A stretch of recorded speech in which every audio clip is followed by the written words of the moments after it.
আসসালামু আলাইকুম ভিউয়ার্স। আমি গণিতের একটা ব্যাখ্যা আলোচনা করব। ব্যাখ্যাটা খুবই সুন্দর একটা ব্যাখ্যা। যদি ভিডিওটি শুরু থেকে শেষ পর্যন্ত দেখো তাহলে এই ধরনের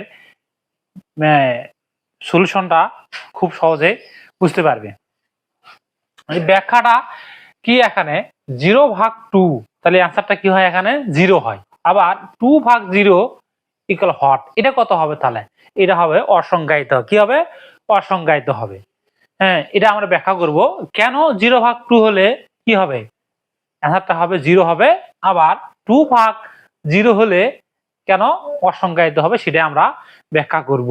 তাহলে আমরা একটা বিষয় জানি, সবাই মোটামুটি বিষয়টা জানি, সেটা হলো ভাজক যদি ভাজক ভাজক 4, আর এখানে যদি আমি ধরে নেই ভাজক 4 আর হলো ভাজ্য 12, তাহলে এখানে আমরা কাজটা করি হলো ভাজকের সাথে এমন কোন সংখ্যা গুণ করি যেন গুণ করে কি হয়, ভাজ্যরাজান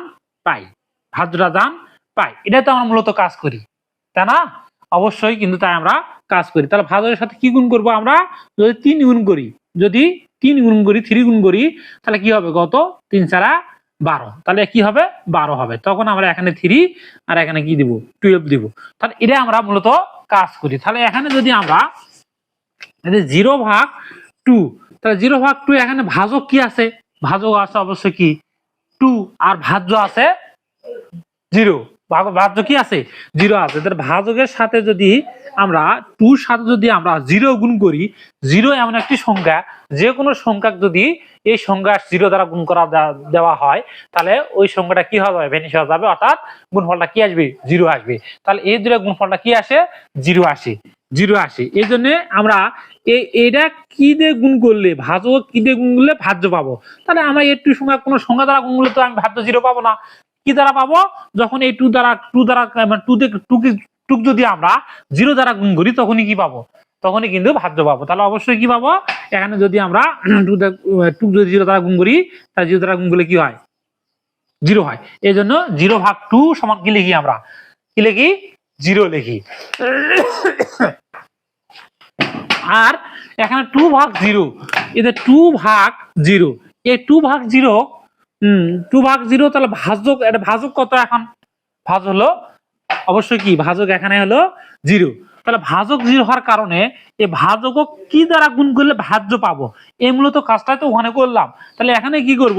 এখানে কি ভাজক অর্থাৎ 0 কোন সংখ্যা দ্বারা গুণ করলে কি ভাজ্য মিলা সম্ভব? এখানে অবশ্যই সম্ভব না, কারণ এখানে কি ভাজক কি আছে? 0 আছে। আপনারা এখানে যে কোনো সংখ্যা দ্বারা যদি গুণ করে দেন তাহলে কি হবে? 0 হওয়া যাবে। ভাজ্য কিন্তু আমরা সহজে 2 মিলাতে পারবো না। এই পারি না দেখেই বলা হয়, এটাকে বলা হয় কি? অসংজ্ঞায়িত। তাহলে কি বুঝলাম? 0/2 হলে কেমনে কি হয়? 0 হয়। আবার 2 যদি 0 হয় সেটা কি হবে? অসংজ্ঞায়িত হবে। আমি ব্যাখ্যা সহ একটু বোঝার চেষ্টা করলাম। যদি ভিডিওটি ভালো লাগে লাইক, শেয়ার এবং কমেন্ট করবেন। আসসালামু আলাইকুম।